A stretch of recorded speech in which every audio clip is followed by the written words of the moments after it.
Hi everybody, this is Everyday Commentary, and this is a video overview of this knife, the CRKT Eros.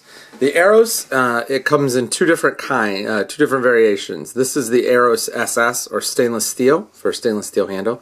There's also a titanium version of the Eros, and that includes a titanium handle that has a bunch of lightning holes on it and a pattern. The regular Eros, the original one, is the one with the holes in it. It's been out for quite a while. I think it's been out for 2 years. It was one of the first knives from CRKT to include the IKBS bearing system. It came out around the same time as the original Ripple. Both knives ran a relatively unusual steel, a premium steel called a Kudo Plus, which, according to my research, is a very similar to 440C with a couple of things added, make it a little bit better in terms of edge retention. So this model, the SS, runs AUS 8 steel, and there are two different sizes. There is the large and the small, and this is the large Eros. It comes with a one-position pocket clip, it has a frame lock, it has IKBS bearings as the original did, and it has a flipper tab. The knife itself is designed by none other than, and there you can see his maker mark, Ken Onion. About 3 years ago, when the original Eros and Ripple were released, Ken Onion had signed a deal that had him designing knives exclusively for CRKT. Prior to that, he was designing knives for Kershaw. And in that work with Kershaw, he made stuff like the Leak and the Shallot and the Blur, and then he made a couple of knives in collaboration with McStrider for ZT. The Eros SS is a very slim knife, very slender knife. It has a good weight to it, or has a little more weight than you would expect given its size because of the stainless steel handles. The blade is perfectly centered on this review sample. The spine, and here, let me see if I can pop this out for you. The spine has a nice round over to it. The blade itself is it's probably some kind of modified drop point or something, but at this point the blade shapes really are sort of mushed together. There is a good deal of belly here. The tip is very thin. It is very, very thin, very sharp. It gives you some precise work. I wouldn't do a whole lot of heavy tasks with this. The blade is just too thin for that. The blade stock itself is actually quite thick, but when you grind it down to the tip, it's pretty thin. There is very, very little in fact, there is no blade play in this knife. And that's thanks to some good tolerances in the IKBS bearing system. The bearing system not only makes it easy for you to flip this knife out, once you overcome the detent, it's almost all but automatic. But it also gives the knife an increased rigidity by taking the bearing system. Instead of having a tiny pivot, which would be the center of the screw, it gives the pivot a much larger base, and the larger base makes it more stable. Because instead of connecting just around the screw itself, it's actually widened out to include the race that the ball bearings ride in. So this is a really nice little knife. It's not terribly expensive. The steel, like I said, is AUS 8 steel, so it's quite decent. Not great. But the interesting thing about this knife is when you compare it to another knife. Here we go.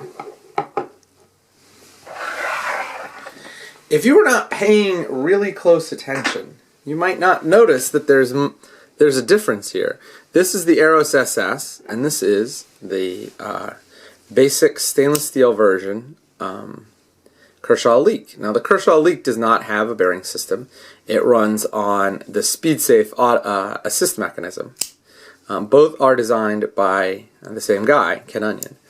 This knife has an entirely superfluous blade lock, which I think is a waste of time. And it's also a flipper design, just like the Eros. The interesting thing here is that this knife was designed many years ago by Ken Onion for Kershaw. I believe it was designed in the mid to late 90s, whereas this knife was designed no later than 2 or 3 years ago for CRKT. But what you can do by comparing these two knives is you can see sort of a progression in Ken Onion's designs. So here, I've always felt that the blade shape on the Leak, while okay, was never great. When you have a really thin tip like this knife does, and it has an incredibly thin tip, it gets really, really thin, and you don't give much of a belly, what ends up happening is you end up putting a lot of pressure on the tip of the knife when you're making your cuts. And so the uneven wear accumulates on the part of the knife blade that's the thinnest. That was one of the reasons I didn't so much like this knife. It's a very sleek design, but it could be made sleek, more aesthetically pleasing. This row of screws is pretty noticeable. The logo is kind of garish, especially because it's upside down like 99% of the time. No one holds their knives like that. The thumb stud, again, here it's not really a thumb stud, it's used as a blade stop, but you could do an internal stop pen and get rid of the thumb stud, so there would be one less thing on the knife itself. And I've often asked, I've often mentioned in my blog that wouldn't it be nice to have like a sleek leak, like one that's an integral, where this is all one piece, it's machined out, get rid of all of these holes here because you don't need it in an integral, and then hide this and take this away and put a hidden blade stop inside the knife. And then when this knife came out, I realized, well, they did make that. It just was made by a different company. Here there's an internal stop pen, and while this isn't an integral, there's only 2 standoffs instead of 3. They're also smaller on the, let me see if I can show you. They're much smaller, less obtrusive on the Eros than they are on the Leek. The knives are almost exactly the same size.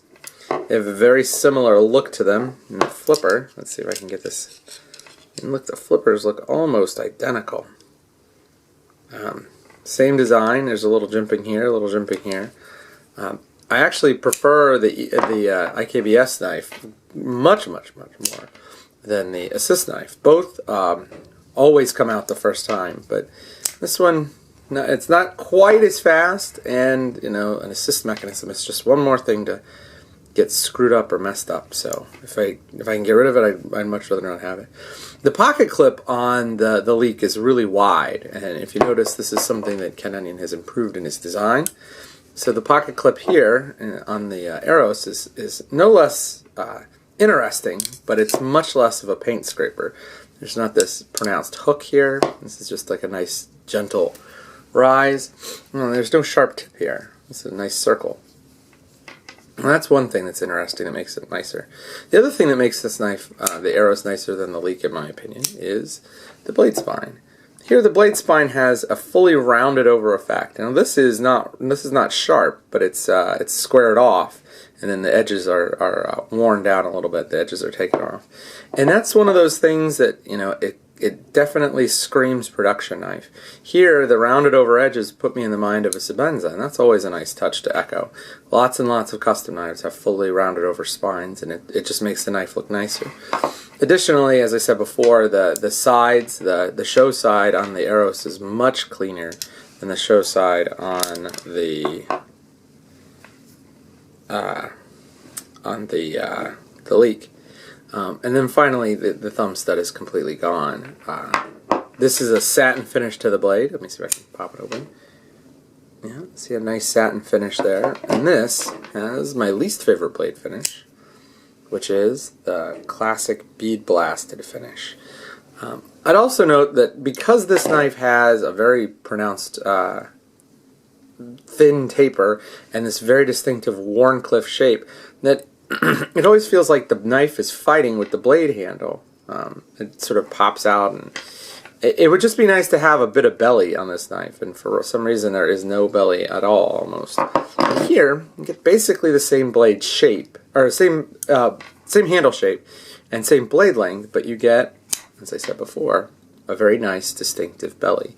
They're both thinly ground at the tip, so these are probably best used as medium to light duty EDC knives and gentleman's folders. But this one actually has a belly, and that helps minimize or spread out the wear on the cutting edge, which means that you're not always placing the wear portion on the thin tip.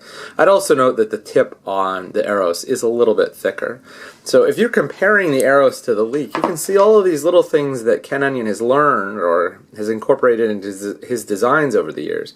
These are very similar looking knives. They have very similar materials, and they're developed by the same guy but produced by 2 different companies.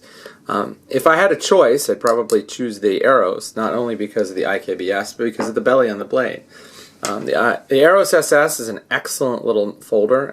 It's a very good gentleman's folder, and it's not that expensive. I think the Eros SS is somewhere around $50–60. And so, if you get a chance, it might be something interesting to check out, and a full review is coming. Thank you.